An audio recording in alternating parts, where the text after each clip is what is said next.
श्री राम जी के इस प्रकार वचन सुन सीता जी दुखी हुईं और रोकर धीरे धीरे कहने लगीं, हे श्री राम, वनवास के जो दोष आपने बतलाए वे सब आपके स्नेह के सामने मुझे गुण दिखलाई पड़ते हैं।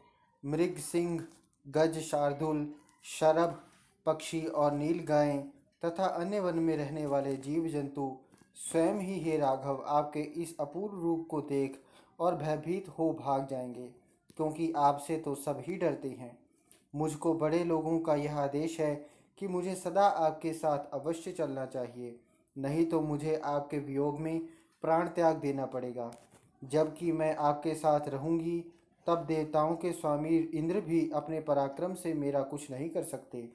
हे राम, आपने तो मुझे यह बात बतलाई है कि पतिव्रता स्त्री पति बिना नहीं जी सकती।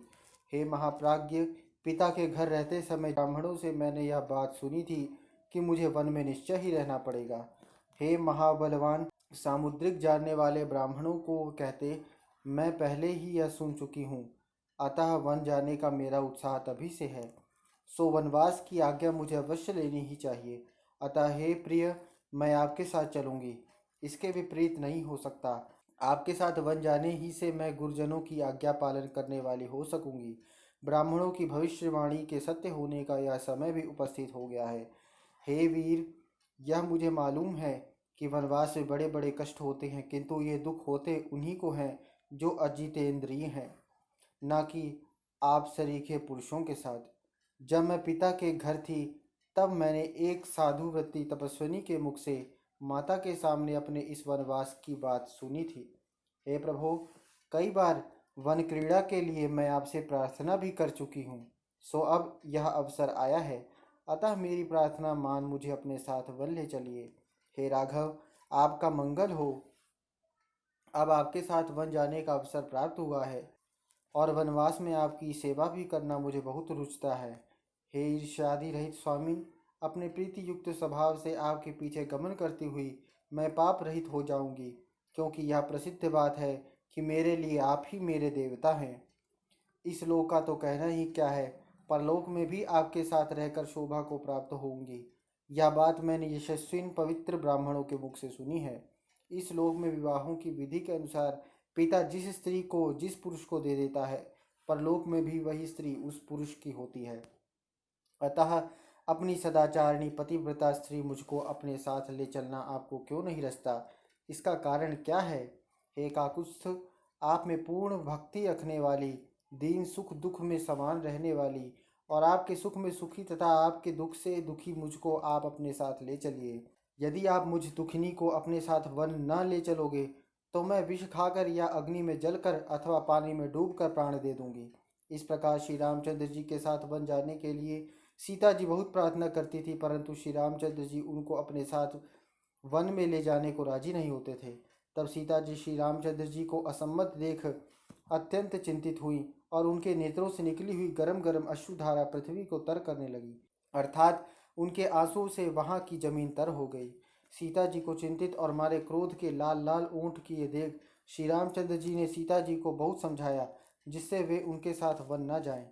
साथ वन न चलने के लिए सीता जी को श्री रामचंद्र जी ने बहुत तरह से समझाया, किंतु सीता जी ने उनके साथ वन जाने के लिए फिर अपने पति से यह कहा।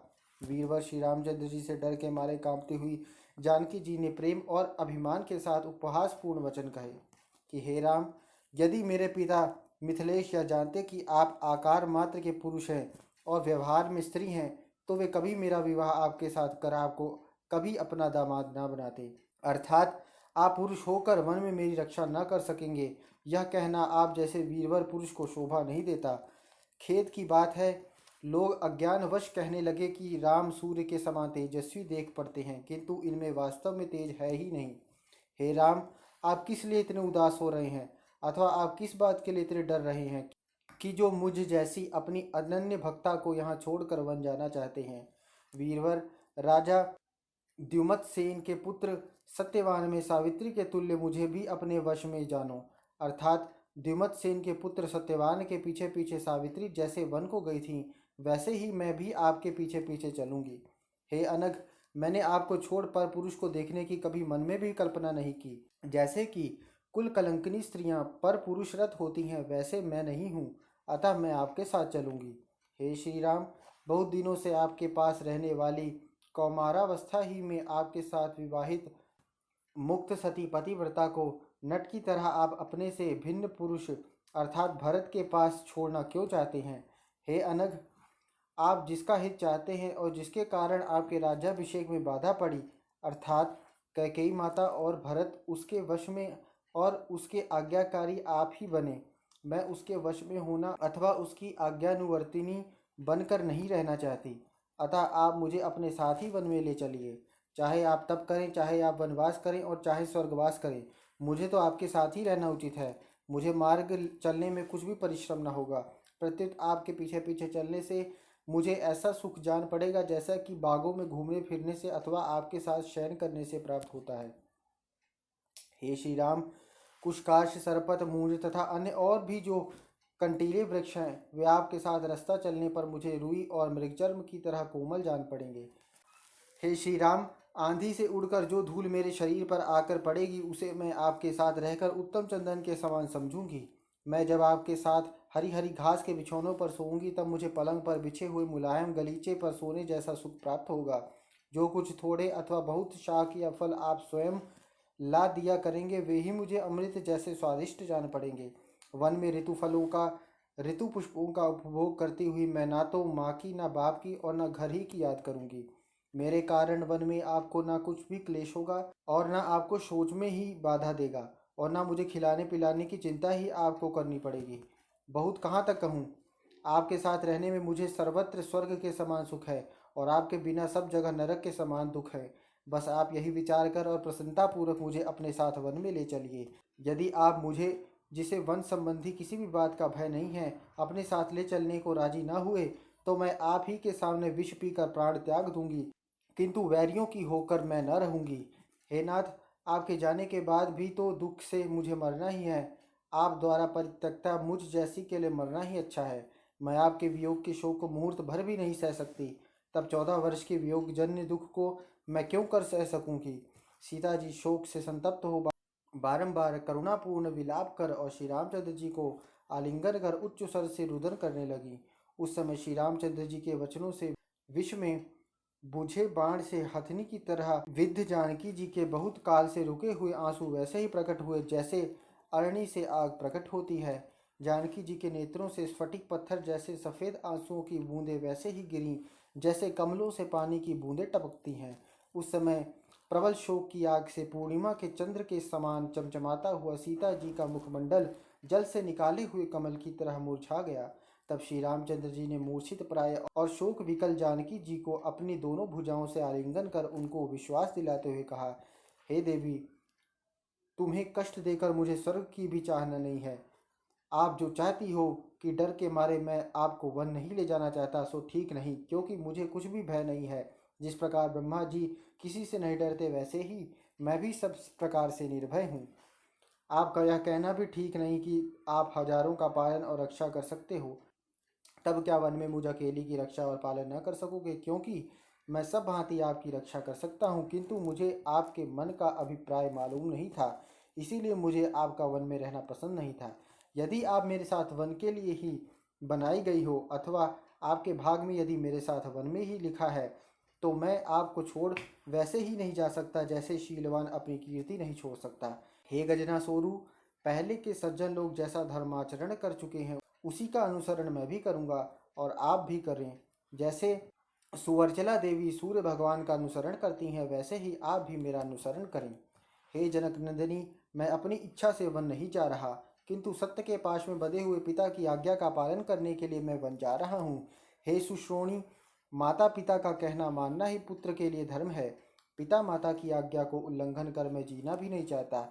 जो दैव अर्थात प्रत्यक्ष प्रकट नहीं है, उसके ऊपर भरोसा कोई कैसे कर सकता है? किंतु माता पिता और गुरु तो प्रत्यक्ष देख पड़ते हैं, अतः इनकी आज्ञा का उल्लंघन न करना चाहिए।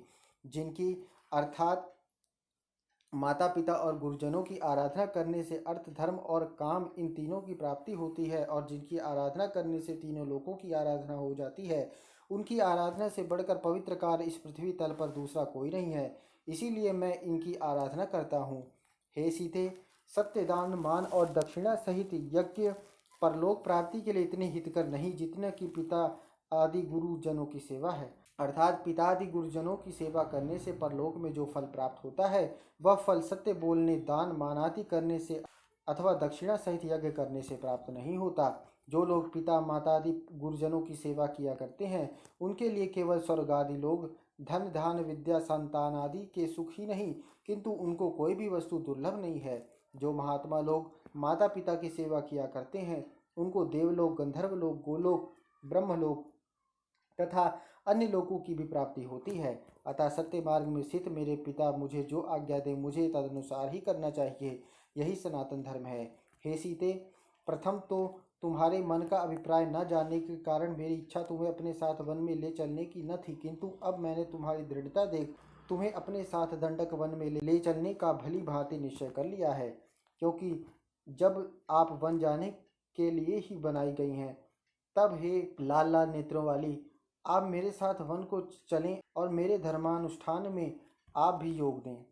हे सीते, आपने जो मेरे साथ वन में चलना विचारा है सो यह बहुत ही अच्छी बात है और आपके मेरे साथ चलना मेरे और मेरे कुल के सर्वथा अनुरूप कार्य है। हे गुरु श्रोणी, अब वनवास की तैयारी करें। इस समय आपके बिना मुझे स्वर्ग भी नहीं रुचता। अतः ब्राह्मणों को सब रत्न दान कर और भिक्षुकों को भोजन देकर चलने की जल्दी तैयारी करें। देर न होने दें। अपने बहुमूल्य भूषण और अनेक प्रकार के श्रेष्ठ वस्त्र और अन्य जो कुछ आपके और मेरे विनोद का सामान है वह सब और मेरे और अपने ओढ़ने बिछोने सवारी आदि ब्राह्मणों को देकर जो बचे उन्हें अन्य लोगों को दे दो। श्री रामचंद्र जी को अपने अनुकूल देख और उनके साथ अपनी वनगमन निश्चय जान सीता जी प्रसन्न हुई और सब वस्तुएं देने लगीं। यशस्विनी सीता जी पति को अपने अनुकूल बोलते देख प्रसन्न और निश्चिंत हो गईं। मनस्विनी जानकी जी धर्मात्मा ब्राह्मणों को धन रत्नादि अपनी सब वस्तुएं दान करने लगीं।